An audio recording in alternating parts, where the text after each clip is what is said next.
দোয়াটি যদি আপনি পড়তে পারেন, আল্লাহ তাআলা বাতাসের মাধ্যমে আপনাকে গায়বী সাহায্য করবে। এই ছোট্ট দোয়াটি অবশ্যই শিখে নেবেন।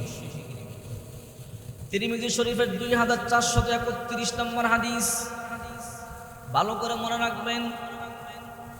তিরমিজি শরীফের 2491 নম্বর হাদিস, আবু সাঈদ আল খুদরি রাদিয়াল্লাহু তাআলা আনহু বলেন, সাহাবায়ে কেরাম বিশ্বনবী মুহাম্মদ সাল্লাল্লাহু আলাইহি ওয়াসাল্লামকে বললেন, ও আল্লাহর রাসূল, আপনাকে চিন্তিত কেন মনে হয়? আপনাকে চিন্তিত কেন মনে হয়?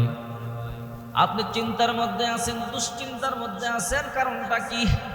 আল্লাহর নবী রাহমাতুল লিল আলামিন বলেন, সাহাবীরা, আমি কিভাবে আরাম করতে পারি? কারণ সিংহাওয়ালা ফেরেশতা মুখের সামনে সিংহা নিয়ে কান পেতে বসে আছে, কখন নির্দেশ পাবে, কখন ফুৎকার দিবে। এই জন্য আমি রাহমাতুল লিল আলামিন টেনশনে আছি, আমি কি করে স্বস্তি পেতে পারি? আল্লাহ নবী আয়াতগুলো শোনাইলেন, আল্লাহুমুত তাকাসুর হাত্তা যুরতুল মাকাবির, কাল্লা সাওফা তা'লামুন, সুম্মা কাল্লা সাওফা তা'লামুন, কাল্লা লাউ তা'লামুনা ইলমাল ইয়াকিন লাতারাউন্নাল জাহিম, সুম্মা লাতারাউন্নাহা আইনাল ইয়াকিন, সুম্মা লাতুসআলুন্না ইয়াওমাইযিন আনিন নাঈম। আয়াতগুলো শোনাইবার পরে নবীজি নিজেও টেনশনে আছেন, সাহাবায়ে কেরাম নিজেও টেনশনে আছেন। আল্লাহর নবী এই অবস্থা দেখে সাহাবায়ে কেরাম টেনশনে পড়ে গেল। সাহাবায়ে কেরাম বললেন, রাহমাতুল লিল আলামিন, আপনি আল্লাহর হাবিব, আপনি আল্লাহর দোস্ত, আপনার আল্লাহর বন্ধু, আপনি যদি টেনশনে থাকেন আমাদের কি হালত হবে? আল্লাহর পয়গম্বর, আমরা কোথায় যাব, আমরা কি করব? আমাদের তো গুনাহ হারাম হয়ে গেল। আল্লাহর পয়গম্বর একটা দোয়া শিখাইছে, এই দোয়াটা পড়বা, কোনো টেনশন নাই, কোনো চিন্তা নাই, বাতাসের মাধ্যমে আল্লাহ তোমাদেরকে সাহায্য করবে। সাহাবায়ে কেরাম বলে, ইয়া রাসূলুল্লাহ, দোয়াটা শিখাইয়া দেন। আল্লাহর পয়গম্বর বললেন, হাসবুনাল্লাহু ওয়া নি'মাল ওয়াকিল, হাসবুনাল্লাহু ওয়া নি'মাল ওয়াকিল, আলাল্লাহি তাওয়াক্কালনা। হাসবুনাল্লাহু ওয়া নি'মাল ওয়াকিল, আলাল্লাহি তাওয়াক্কালনা। আল্লাহর নবী রাহমাতুল লিল আলামিন বললেন, যখনই তোমরা টেনশনে পড়বা, কোনো বিপদ দেখবা, আল্লাহ কি অভিভাবক মানবা, হাসবুনাল্লাহু ওয়া নি'মাল ওয়াকিল, হাসবুনাল্লাহু ওয়া নি'মাল ওয়াকিল, আলাল্লাহি তাওয়াক্কালনা। আমরা আল্লাহর উপরে ভরসা করলাম, আল্লাহ আমাদের অভিভাবক। যদি তোমরা এই ভরসা আল্লাহর উপরে করতে পারো, আল্লাহ পাক রব্বুল আলামিন তোমাদের জন্য যথেষ্ট হয়ে যাবে। আল্লাহ পাক রব্বুল আলামিন তোমাদেরকে ভীতি থেকে, দুশ্চিন্তা থেকে, টেনশন থেকে, বিপদ থেকে হেফাজত করবে।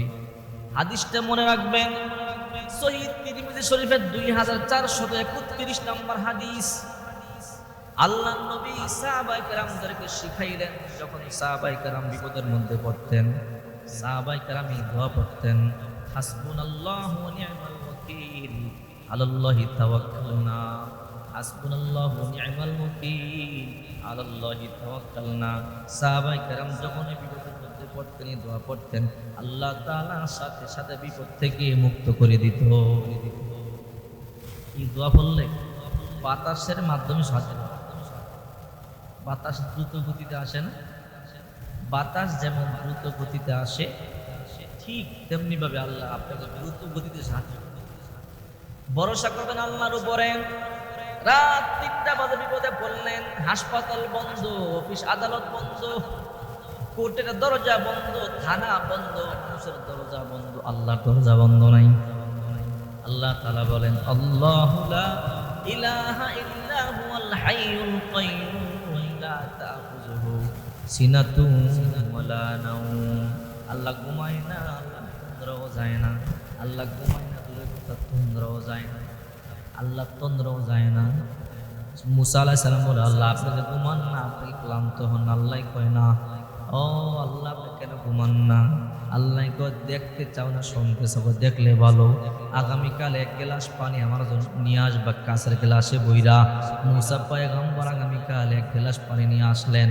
আসার পরে আল্লাহর সামনে এসে বলে আল্লাহ পানি গ্লাস ভর্তি নিয়ে আসি। আল্লাহ কয় দাঁড়াও, গ্লাসটা নিয়ে দাঁড়ায় থাকো। মুসা পয়গম্বর দাঁড়ায় রইলেন। আল্লাহ মুসা পয়গম্বর চোখে ঘুম দিলেন। মুসা পয়গম্বর ঘুমায় গেলেন। গ্লাসটা হাত থেকে পড়ে ঠাস করে চূর্ণ বিচূর্ণ হয়ে ভাঙ্গে গেল। মুসার ঘুম থেকে জাগলো, গ্লাস ভাঙ্গে গেছে। আল্লাহ কয় মুসারে গ্লাস ভাঙলো কেন? বলে আল্লাহ আমার ঘুম চইলাইছিল, এইজন গ্লাস ভাঙ্গে গেছে। আল্লাহ কয় মুসা জবাব পাইছ, যদি আমি ঘুমাই গোটা দুনিয়া এরকম তছনছ তছনছ হয়ে যাবে, তাই আমি আল্লাহ ঘুমাই না, একটু তন্দ্রাও যাই না। আল্লাহ ঘুমাই না, তন্দ্রাও যায় না। সুবহানাল্লাহ। এই জন্য বলছিলাম আল্লাহর উপরে ভরসা করবেন। হাসবুনাল্লাহু ওয়া নি'মাল ওয়াকিল, আলাল্লাহি তাওয়াক্কালনা। হাসবুনাল্লাহু ওয়া নি'মাল ওয়াকিল, আলাল্লাহি তাওয়াক্কালনা। যদি আল্লাহর উপরে ভরসা করতে পারেন, আল্লাহ পাক অবশ্যই সে আপনাকে হেফাজত করবে।